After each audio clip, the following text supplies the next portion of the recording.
Donc, exercice numéro 3. Regarde.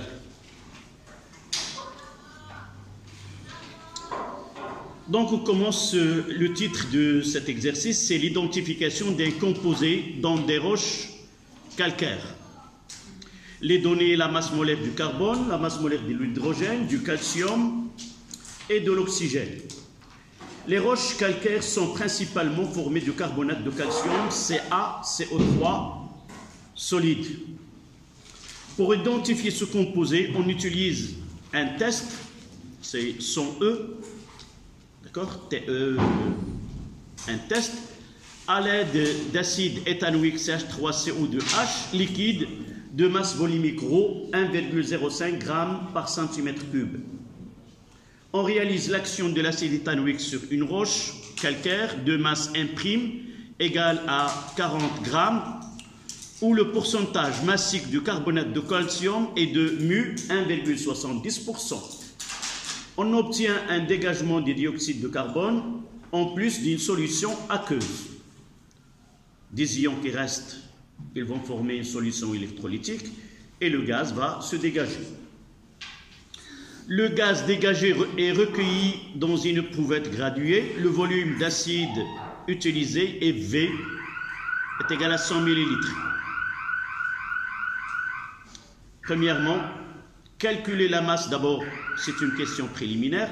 Calculer M, la masse de carbonate de calcium présente dans la roche calcaire. Ici, on vous donne le pourcentage, mais vous devez le connaître sans qu'on vous donne cette relation-là. D'accord? Donc, la première question. Donc, d'après les données, c'est mu est égal à M sur M'. Ce qui donne que M est égal à mu fois M'. J'encadre l'application, l'expression. On mettra application numérique. M est égal à 1, combien? 7,75% divisé par 100 fois 40. Et ça donne combien? 0,68 grammes. Voilà. 0,68 grammes. C'était la première question. Deuxième question, déduire la quantité de matière N01 du carbonate de calcium. Ce sont des questions faciles pour avoir de l'appétit pour les questions qui sont difficiles par la suite. Donc la quantité de matière, ils l'ont nommé 0,1, est égale à M sur grand M, qui est égal à 0,68 sur le calcium, c'est 40, plus le carbone, c'est 12, plus il y a 3 atomes d'oxygène, 3 fois 16. Et ça donne combien? 6,8. 6,8 fois 10 moins 3 moles. Voilà. Troisièmement, montrer que la quantité de matière initiale de l'acide éthanoïque utilisé, c'est N02 égale à 1,75. La troisième question. Ce sont des questions de la première leçon. N02, c'est la masse de l'acide sur la masse molaire de cet acide. Sauf dans ce cas-là, nous avons un volume liquide, c'est-à-dire est égal à ρ fois V sur la masse molaire de cet acide, qui est égal, mettra égal 1,05 fois 100, n'oubliez pas, grammes par centimètre cube ou grammes par millilitre. Donc j'utilise multiplié par 100 sur 60. Le calcul, ça donne donc N2, c'est 1,75 mol. Vous voyez que dans cet exercice, on vous donne de vérifier. Nous avons déjà parlé de type d'exercice qu'on vous demande de vérifier. C'est pour arriver au tableau descriptif, on n'aura pas de problème avec, pour le remplir avec des quantités de matière initiale correctes. Même si je n'arrive pas à exprimer, j'ai déjà cette valeur-là. Cette question 3 n'a que cette question. Donc on passe à la suivante. Le volume de dioxyde de carbone gazeux. Oui. Dans l'application numérique, la première c'est 1,70. 70, combien ce 1,70? Essayez. C'est la même. J'ai derrière moi des élèves qui sont très... oui. Toujours, je le dis, j'ai toujours la chance d'avoir des élèves avec lesquels je peux aller plus loin et je peux être sûr de ce que je fais sur le tableau. Donc, le volume de dioxyde de carbone CO2 obtenu, c'est la question 4. N égale. Si vous lisez l'exercice, Ils nous ont donné V. non, là j'ai commencé parce que je suis pressé par le temps, mais en réalité on doit le lire tout entier et on va voir dans quel est l'objectif de cet exercice. Si vous voyez, il y a une partie qui est expérimentale. Je parle à ceux qui ont eu le temps de le lire et de discuter. Toujours ayez le temps de ne pas entrer directement dans les calculs. Lisez l'exercice et essayez de voir quel est l'objectif de cet exercice pour faciliter la tâche. Donc il y a un côté qui est expérimental et par la suite il y a un côté qui est théorique. On va essayer d'aller à la fin, de faire une analyse ou une critique ou si vous voulez une conclusion en lisant les données expérimentales avec les données théoriques. Généralement, ce type d'exercice, on le fait en deuxième année parce qu'on est devant des transformations. Là, toutes les transformations qu'on traite, ce sont des transformations totales. On en parlera vers la fin. L'autre côté de ces transformations qui ne sont pas toujours totales.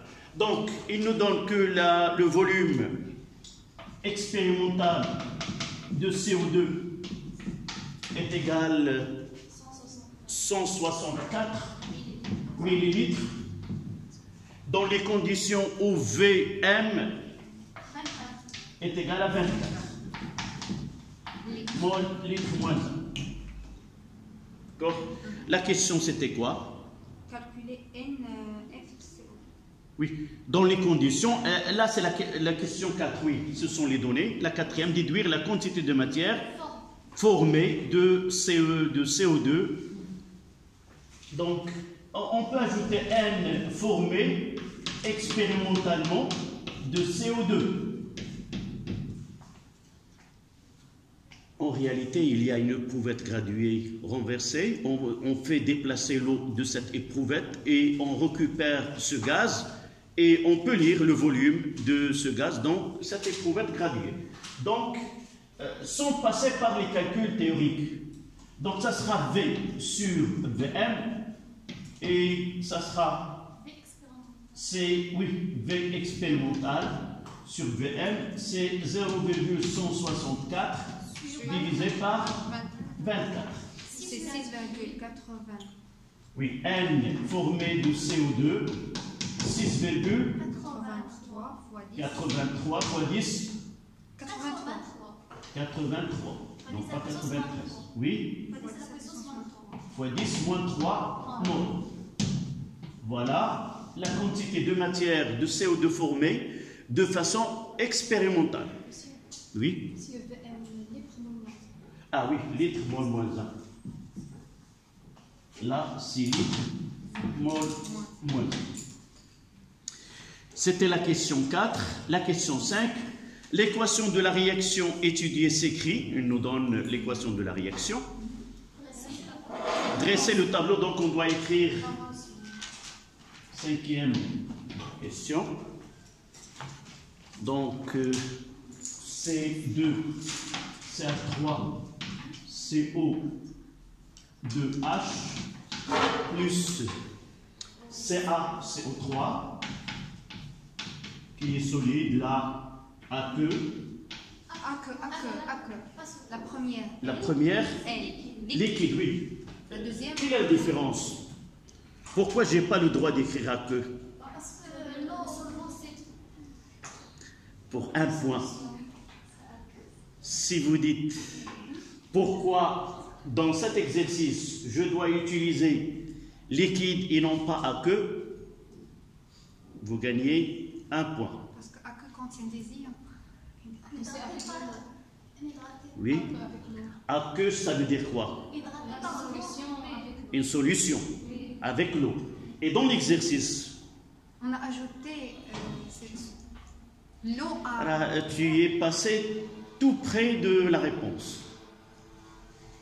Là, on utilise pur. Il y a une différence.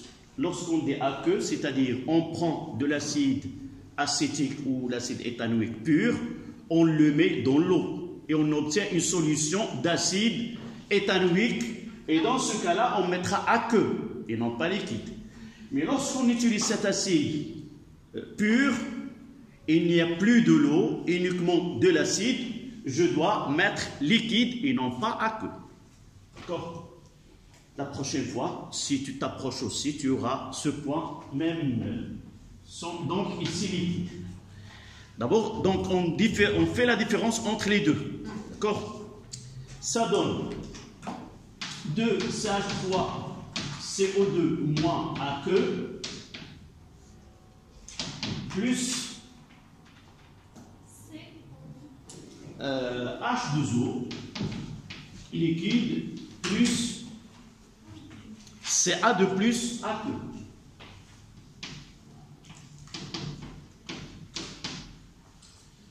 Voici l'expression qu'il nous a donnée.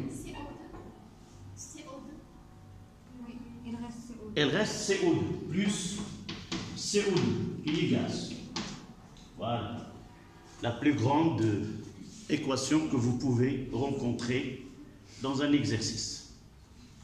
Si vous voyez celle de l'exercice 2, elle est plus petite, plus simple que celle-là. Donc, je prendrai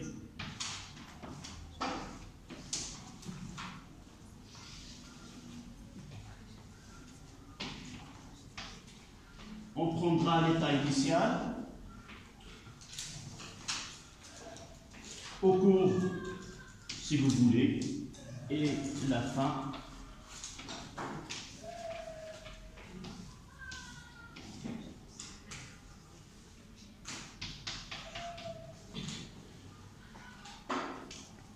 Donc, donnez-moi comment dois-je remplir. Étape initiale. Oui, ça se voit, c'est l'état initial, intermédiaire, et là, c'est l'état maximal. Fini. Combien ici pour l'acide? 1,75. 1,75 moins 2. Et pour ces 0, 6,8, 10 moins 3. 6,8, 10 moins 3. Et là, 0. Là, de l'eau, on met excès. Là, 0. Et là, 0. Là, 1,75. Donc, 1,75 moins 2x. Et là, 6,8 fois 10 moins 3 moins x. X, là, x et là, x. Combien? Oui, 2x ici. Voilà. Et l'état maximal, on mettra 1,75 moins 2xm. 6,8 fois 10 moins 3 moins xm. 2xm, xm et xm.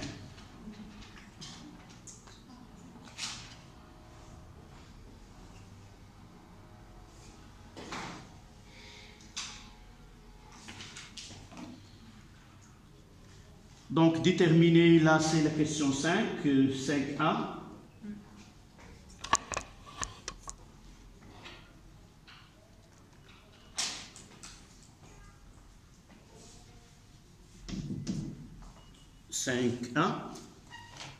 On demande de calculer la quantité de matière de CO2 obtenue à la fin de la réaction. La fin de la réaction, on peut utiliser ici moins 2xf. Et pour nous, jusqu'à maintenant, pour nous, xm et xf, ça sera la même chose.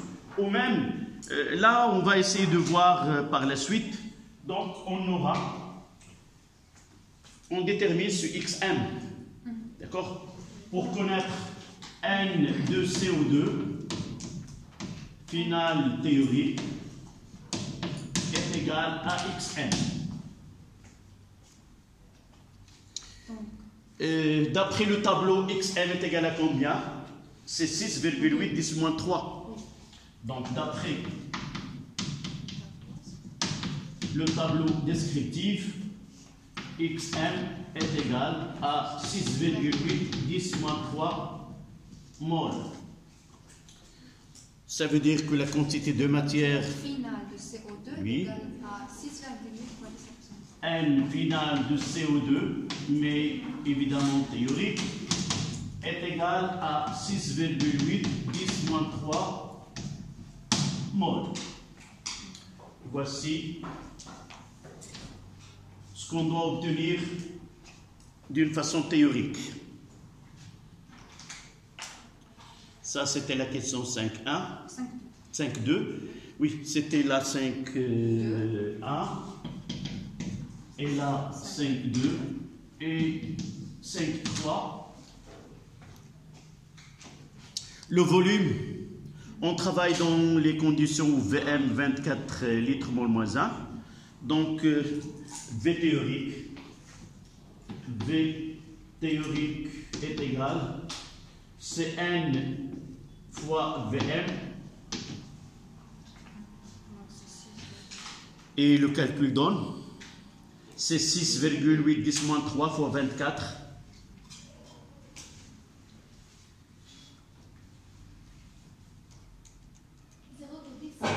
Combien? 0,16. Donc V théorique 0,16 litres. D'accord? Après le 6, c'est quoi? 3, donc. 3. Non. Mais toujours essayer d'écrire au moins 3, parce que là, ils nous ont donné 164 millilitres. Donc, on va comparer par la suite. 100 là, c'est-à-dire V théorique, c'est 160. Vous avez combien dit? 3. Et après 3, c'est quoi? 2. Donc, on va garder 123 millilitres. S'il vous plaît. C'est pour cela que j'ai dit tout à l'heure, on doit lire l'exercice tout entier. Parce qu'il nous demande de comparer. Et si je laisse 0,16 et le convertir, c'est 160. Et là, 164, je peux avoir, ça dépend, le type d'exercice que je traite. Je peux dire, on peut accepter. Mais avec 163 et 164, c'est facile de donner une conclusion. D'accord? Essayez, nous avons calculé en millilitres, même le volume théorique doit être exprimé en millilitres. Voilà la quantité, le volume de gaz avec le volume recueilli expérimentalement. Il nous demande de comparer les deux. Le volume expérimental est plus grand que le volume théorique. Oui. دابا غادي نتكلموا ماشي داك الحساب شي واحد باغي دغيا تحصلو ما باغيش نحصلو حنا سميتو. Généralement dans les sciences, d'abord, on n'a pas parlé de ce qu'on appelle les erreurs expérimentales. Les erreurs de parallaxe, de Zutil et ainsi de suite. C'est rare en réalité qu'on trouve le côté expérimental avec les côtés théoriques. Il peut se produire des pertes, échappement du gaz.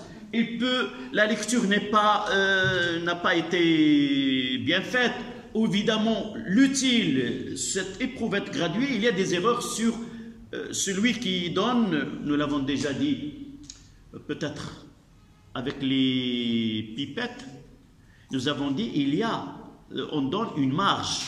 Celle-là, il est compris entre tel ou tel. Jamais une mesure expérimentale est parfaite. C'est-à-dire, lorsque je trouve qu'il y a vraiment, scientifiquement maintenant d'abord, je parle scientifiquement, lorsque je trouve ici une valeur qui est 164 et là 200, alors je peux dire que le volume théorique n'est pas le volume expérimental. Et dans ce cas-là, je peux donner une explication. Mais heureusement, à notre place, à notre niveau, on ne va pas, peut-être par la suite, on aura par la suite de telles questions. Là, on dira que, suite, en tenant compte des erreurs expérimentales, on peut dire que le volume théorique est égal au volume expérimental. D'accord? S'il y a une différence, si tu as mis ici 0,60, 0,16, et là, je dois mettre 0,16, et là, le 4, il est inférieur à 5. Donc, je peux majorer celle-là avec 0,16, et là, aussi 0,16. Et je peux dire que les deux valeurs sont acceptables, qu'on peut accepter qu'elles sont égales. Ça, c'est le côté mathématique. Comment on déduire quoi? En prenant compte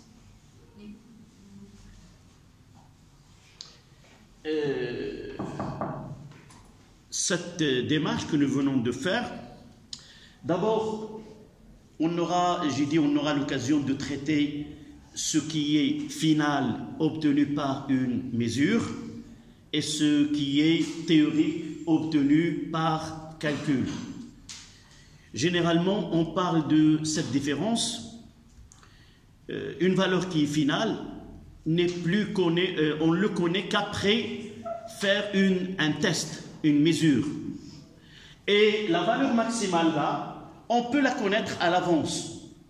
Je donnerai un exemple. Un athlète ou une athlète peut participer à une course de 1500 mètres. Alors, je peux dire à l'avance que cet athlète est là, son propre record, et il court cette distance en 3 minutes 52 secondes par exemple. Là, c'est connu à l'avance. Mais est-ce demain, lorsqu'il réalisera est-ce qu'il aura la même valeur? Non. Je ne peux pas dire ce temps final que lorsque cet athlète réalise cette course et on va la mettre sous l'expérience. Donc, les valeurs finales, c'est à partir de là, les valeurs finales sont obtenues par une mesure ou par une expérience. Jamais on le connaît à l'avance. Je ne peux pas dire que cet athlète demain, il aura 5 minutes 52, 30 secondes, jamais. Mais je peux dire, il peut avoir telle valeur. Là, cette transformation, parce que lorsque nous avons fait ce flèche-là, on dit que cette réaction, qu'elle est totale. C'est quoi une réaction totale? C'est une réaction où il y a épuisement de réactifs ou un seul. Cette transformation aboutira à sa fin lorsque l'un des deux est consommé. Celui qui est consommé totalement, c'est quoi? C'est le réactif limitant. Dans certains cas, on a un mélange stéchiométrique, c'est-à-dire aux proportions de coefficients stéchiométriques, et dans ce cas-là, les deux réactifs sont épuisés mutuellement.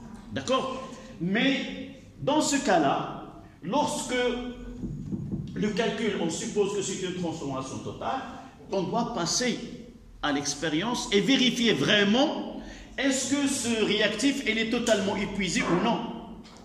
L'année prochaine, Inch'Allah, on traitera un chapitre et le titre, ça sera, c'est pas toutes les transformations chimiques sont totales, mais il existe des transformations qui sont limitées. Ça veut dire quoi? Que les deux... Il va atteindre une fin, même si les deux réactifs sont présents, sans qu'il y ait épuisement des deux ou de l'un. Et là, c'est une autre chimie qu'on va traiter. D'accord? Dans ce cas-là, lorsque nous trouvons ce qui est théorique est égal à ce qui est expérimental, nous disons que sa transformation, vraiment, elle est totale, elle est arrivée à sa fin, c'est-à-dire l'épuisement total de réactifs limitants. C'est ça la conclusion qu'on va dire. Si nous trouvons une différence entre les deux, on dira que cette transformation-là n'est pas totale et n'aboutit pas à l'épuisement de réactifs limitants. Donc c'est une réaction qui est limitée. D'accord? Donc on écrira la conclusion.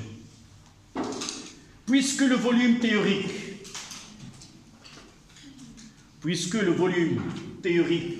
est presque égal au volume expérimental,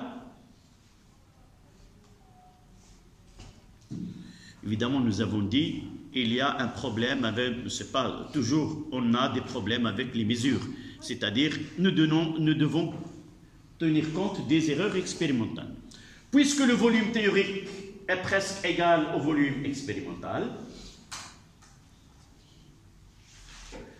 nous disons que la transformation chimique,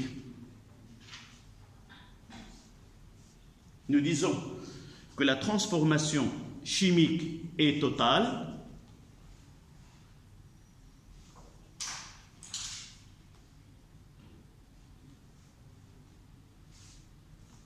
cet état final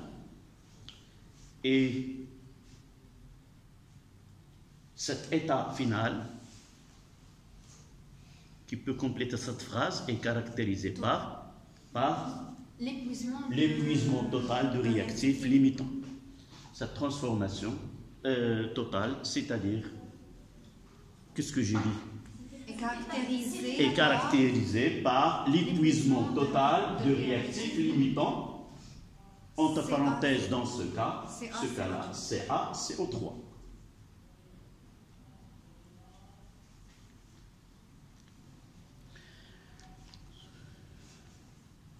En réalité, ça c'est la justification. La réalité, non, on discute tout simplement cette question-là. En réalité, la réalité scientifique, c'est pas celle-là. En réalité, nous avons une roche qui contient cette matière qui est le calcaire. Et en réalité, on veut définir la teneur en calcaire dans cette roche. Là, nous avons donné l'inverse. Est-ce que dans une recherche scientifique, le but d'un tel travail que nous venons de traiter dans cet exercice, ça ne sera pas ce travail-là.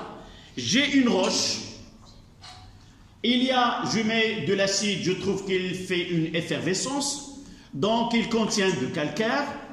Je veux déterminer la teneur en calcaire dans cette roche. Vous savez? Donc qu'est-ce que je dois faire? Je dois faire le même travail, à condition que, dans ce travail-là, supposer que cette transformation, elle est totale. Non, ce n'est pas totale. Ça veut dire quoi? Ça veut dire une partie du calcaire qui se trouve dans la roche, elle va rester sans réagir. Et j'arriverai à calculer quelle est la masse de calcaire dans cette roche. Est-ce que j'arriverai Non. Donc, tous les calculs n'a pas d'utilité. Donc, il faut à l'avance connaître que vraiment ce test que nous venons de faire, il correspond à une transformation qui est totale. C'est-à-dire la totalité du carbonate de calcium présent dans la roche doit être comme réagir et donner de cette façon. En réalité, c'est la méthode c'est pas celle que nous venons de faire. D'accord? J'aimerais bien que l'exercice soit d'une autre manière. C'est-à-dire, quelle introduction, proposez-moi une introduction de cet exercice en le faisant de cette manière-là. Dans un exercice, nous avons dit un élève de première année, il va jouer match. Vous vous rappelez de l'exercice de lancer de la balle de basket? Là, un élève ou une élève a trouvé une roche, elle a mis de l'acide, une solution d'acide, il a trouvé qu'il donne... Oui, qu'il donne le gaz CO2, donc il contient du calcaire. Elle passe au laboratoire pour faire quoi? Pour déterminer la teneur en calcaire de cette roche. يمكن شي واحد منكم يصوب لهذا الاكزرسيس هذا؟ لا دابا نتوما غادي تمشي للدار وغادي تيماجيني سي با celui-là, vous posez devant vous cet exercice et vous essayez de donner une histoire. C'est ça ce qu'on appelle la physique dans la vie courante. فيزياء الحياة المعاشة. أنا خديت واحد الحجرة شفتها عطاتني هذا قلت شنو هذا؟ إذا كتعطي افيرفيسونس. شفنا في العلوم راه كاين الكالسيوم كاين السي او 2 راه نعرف شحال عندي هنايا ديال quelle est la teneur dans certains cas. Si nous prenons la craie, là c'est uniquement du calcaire. Là, il ne reste rien. On peut le mettre, peut-être si j'ai une solution d'acide, on peut le mettre dans un tube à essai, il ne reste rien, mais s'il y a uniquement un pourcentage de calcaire, il va rester des roches qui ne réagissent pas avec l'acide éthanoïque. D'accord? Voilà cet exercice. Y a-t-il une question? Il reste une question. Il reste quoi? Oui, donner la formule. Ah oui. La réponse, elle est dans l'équation. Là.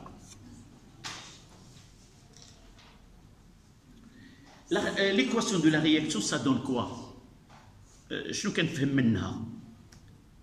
Quelle est l'utilité d'écrire une équation? Ça reflète quoi? On l'appelle équation bilan. Al-mu'adala al-hasila, c'est-à-dire, c'est là où on voit, vous voyez, il y a de l'eau. Vous voyez, le CO2, il va se dégager. Généralement, dans certains cas, on mettra comme ça. C'est-à-dire, il ne va pas rester dans la solution. Et qu'est-ce qu'il reste là? Voilà ce qu'il reste. L'eau, on va dire solution. C'est une solution de éthanoate, là c'est éthanoate de calcium. Ou tout simplement, si on essaie d'évaporer l'eau, qu'est-ce qu'il va rester? Elle va rester Ca de plus. Là c'est un solide. Et l'ion c'est Ca3, CO2 moins. D'accord? Pensez. Oui. Non, là. Là, c'est pour équilibrer. Oui. Mais pour écrire un composé ionique, on se basera de quoi? Allez, je me dis, je vais aller. L'équation équilibrée pour équilibrer les deux équations. Voilà, je ne Oui. Pour écrire une formule brute à partir d'un ion positif et d'un ion négatif, comment je détermine la formule brute ou la formule statistique de ce composé ionique? Par exemple, si la réaction ne donne, si vous voyez l'exercice 2 et nous aurons comme ça, comment dois-je écrire? Est-ce que je vais garder ceci? Non. Donc c'est CS. Non. Un composé ionique, il est électriquement neutre. Cl2CA. Là, plus 2, je dois avoir 2. Et là, plus 2. Et là, combien? Je dois avoir 2 moins.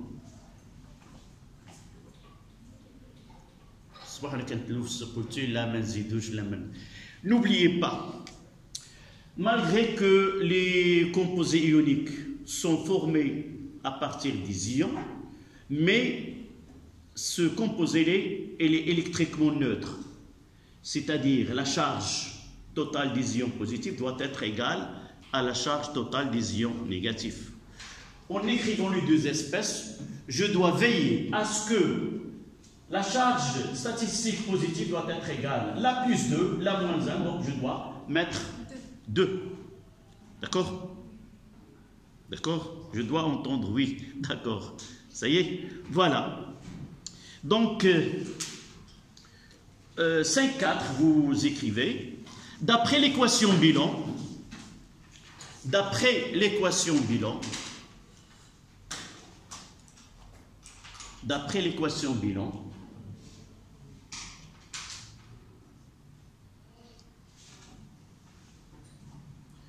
suite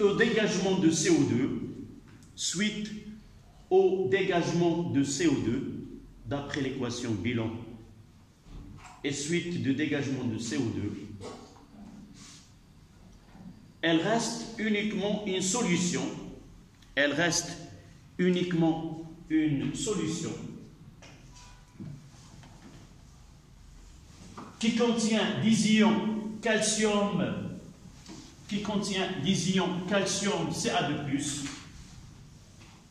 qui contient des ions Ca2+, et des ions CH3COO-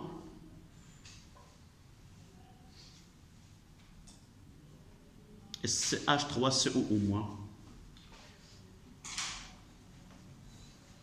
Et puisque le composé est électriquement neutre,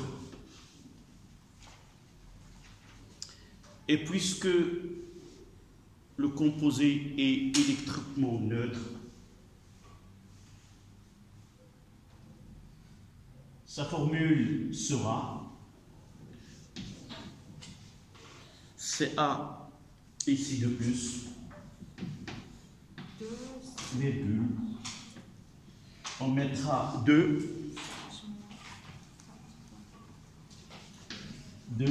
CH3COO-. Oui, je mettrai que les signes.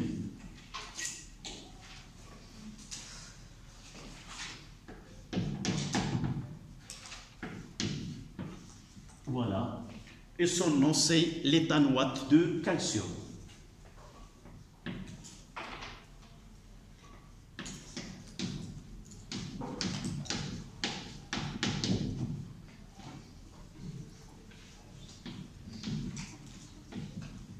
L'éthanoate de calcium.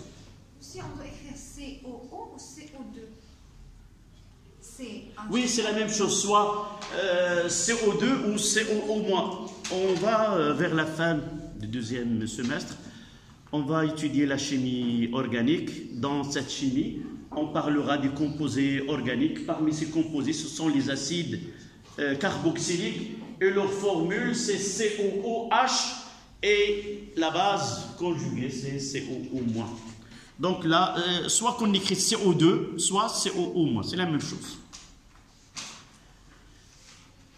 Voilà cet exercice. On passera à l'exercice 1 où il y a uniquement deux ou trois questions. Vous voyez que dans cet exercice, on vous a donné l'électronégativité.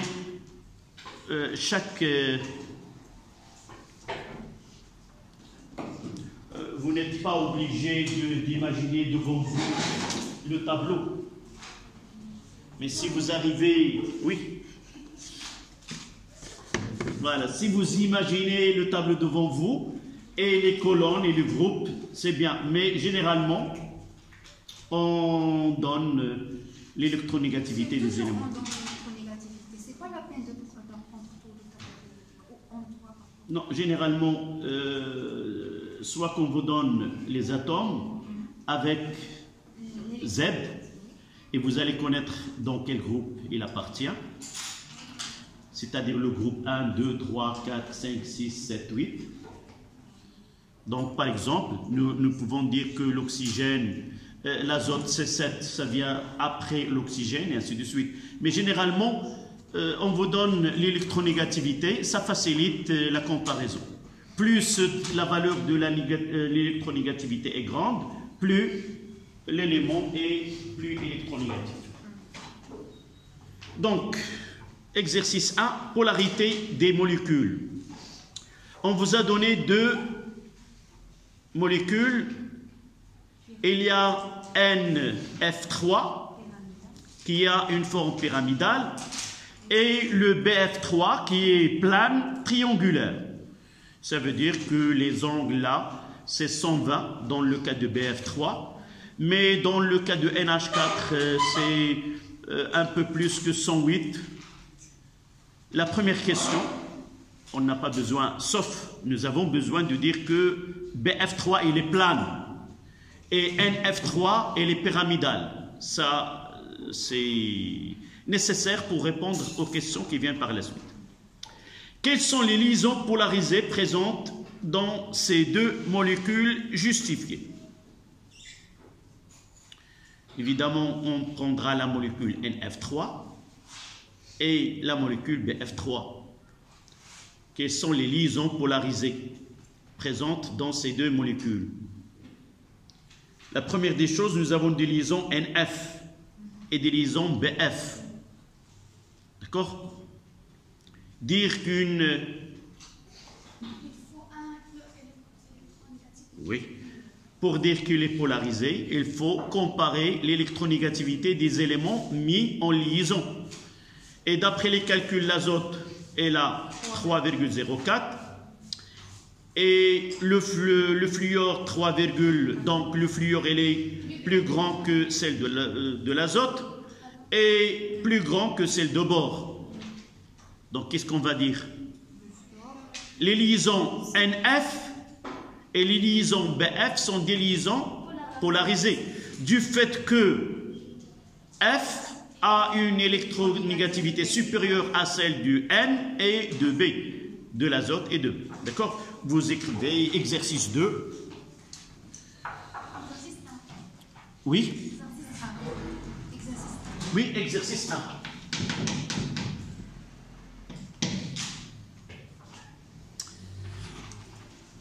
Donc, premièrement, les liaisons BF et NF,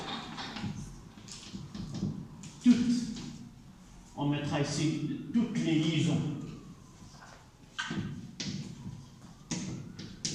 Toutes les liaisons BF et NF sont polarisées.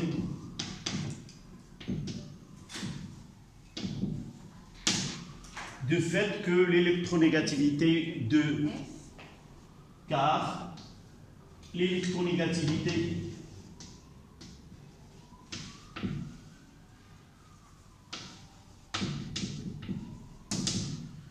de F est supérieure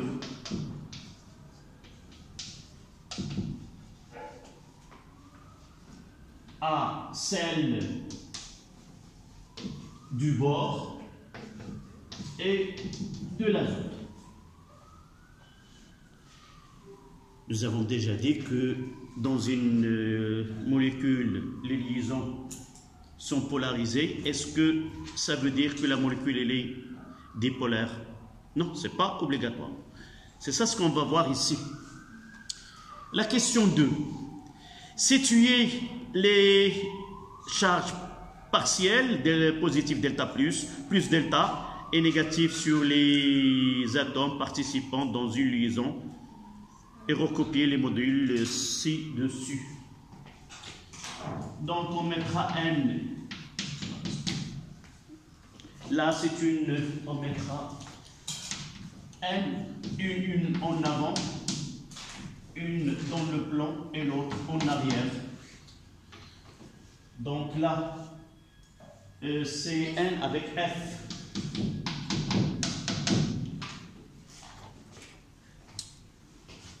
Donc là, c'est moins delta, moins delta, moins delta. Ici, 3, moins 3 delta. Et l'autre, c'est tu as plus 3 delta. L'autre, c'est BF. B.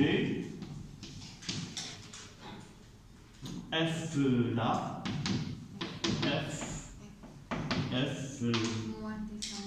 Moins delta, moins delta, moins delta. Et la plus 3 delta.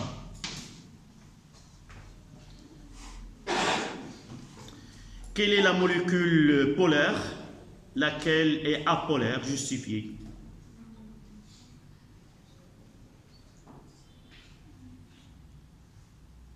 Celle-là.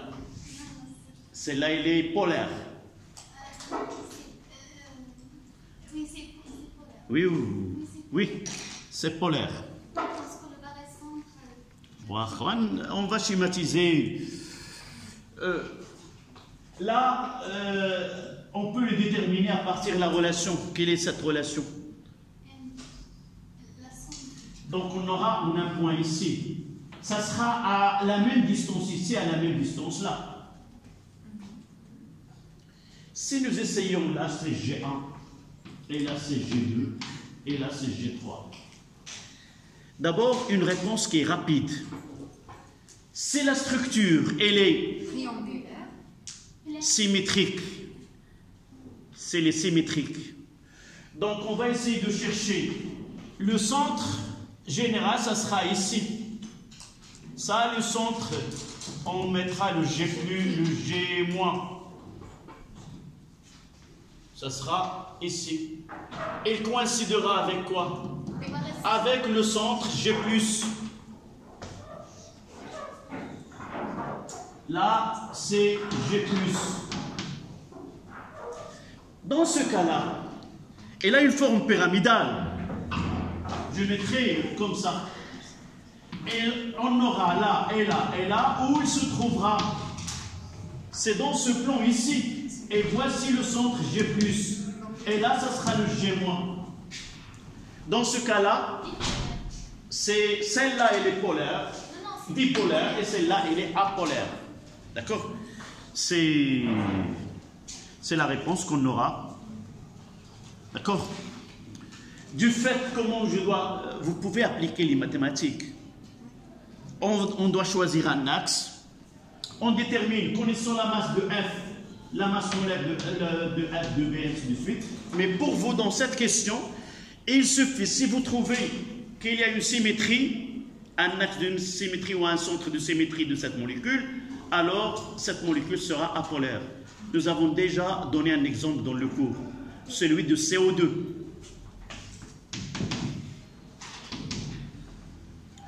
Voilà le G1 moi, G1, G2 moi, et là c'est lorsqu'on cherche, on trouvera qu'elle coïncide.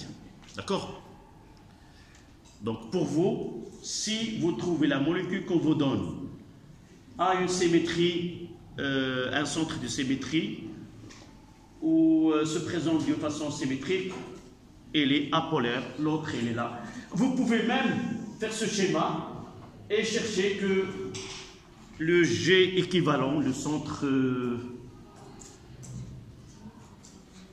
d'inertie équivalente 3 masses, elle est située en B. D'accord? Voilà, 5 minutes et on va reprendre la suite du cours.